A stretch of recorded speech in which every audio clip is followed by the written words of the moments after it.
যে জজ ফয়সালা করেছে নবীর আশিকদের বিপক্ষে, এই জজ ইসলামের উপরে থাকতে পারে না। যে উকিল এই নবীর আশিকদের বিপক্ষে আদালতে মামলা করেছে, আদালতে মামলা পরিচালনা করেছে, সে ইসলামের উপরে থাকতে পারে না। যে পুলিশ প্রশাসন তাদেরকে গ্রেফতার করেছে, তারা মুসলমান থাকতে পারে না। এবং তাদেরকে ফাঁসির রায় কার্যকর করার জন্য, তাদের ফাঁসির রায় কার্যকর করার জন্য যে জল্লাদ রশি ঝুলাইয়া তাদেরকে ফাঁসি কার্যকর করবে, সে ইসলামের উপর থাকবে না, মুসলমান থেকে বের হয়ে যাবে। এবং এই জজ,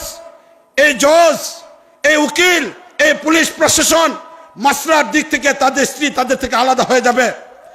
মারা যাওয়ার পরে মুসলমানের গুরুস্থানে তাদের দাফন করা চলবে না, মারা যাওয়ার পরে তাদের জানাজা চলতে পারে না। নবীর আশিকদের বিপক্ষে যাদের অবস্থান, পরিষ্কার মাসলা বুঝে নাও, দলের চেয়ে নবীর ইজ্জত বেশি, দেশের চেয়ে নবীর ইজ্জত বেশি। মাসলা পরিষ্কার থাকতে হবে। দলের পূজা করতে গিয়ে ইমান যেন হারানা হয়ে যায়, রাষ্ট্রের পূজা করতে গিয়ে যেন ইমান হারানা হয়ে যায়। ইমানের মাসলা চলে আসছে, ইমানের মাসলা চলে আসছে। আমি জান্নাতে যাব না জাহান্নামে যাব, মাসলা চলে আসছে পরিষ্কার।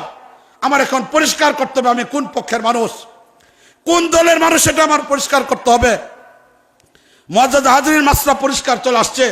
দলের পূজা করতে গিয়ে যেন আল্লাহকে হারায় না ফেলাই, দলের পূজা করতে গিয়ে যেন আমি জাহান্নামের মধ্যে চলে না যাই, জান্নাতকে যেন না হারাই। মাসলা পরিষ্কার।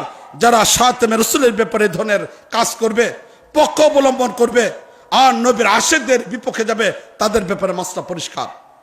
এই জন্য আজকে আমাদের প্রয়োজন, আজকে আমরা যারা এখানে আসি, আমাদের প্রত্যেকের দায়িত্ব এটা, আমাদের প্রত্যেকের দায়িত্ব এটা, এই সকল নবীর আশিকদের পাশে দাঁড়ানো, এই সকল মানুষের পাশে দাঁড়ানো, এটা আমাদের দায়িত্ব, ইমানি দায়িত্ব। এখানে দল নাই, এখানে কোনো ধরনের পক্ষের বিপক্ষের মানুষ নাই।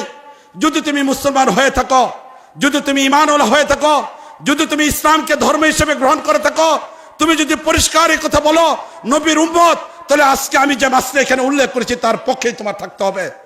দল তোমার বিপক্ষে যাক, রাষ্ট্র তোমার বিপক্ষে যাক, প্রশাসন তোমার বিপক্ষে যাক, তোমার ইমানের পরিচয় আজকে তোমার দিতে হবে।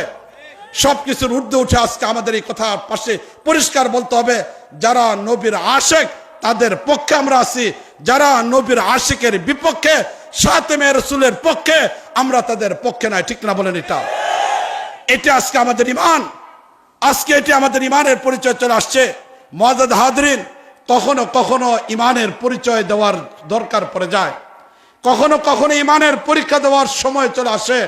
আমরা এমন একটা উম্মত, কিয়ামতের পূর্ব মুহূর্তে দুনিয়াতে আসছি, আমাদের ইমানের পরীক্ষা দেওয়ার শক্তি নাই। আমরা সাহাবায়ে কেরামের মতো ত্যাগ দিতে পারবো না, আমরা সাহাবায়ে কেরামের মতো কুরবানি দিতে পারবো না।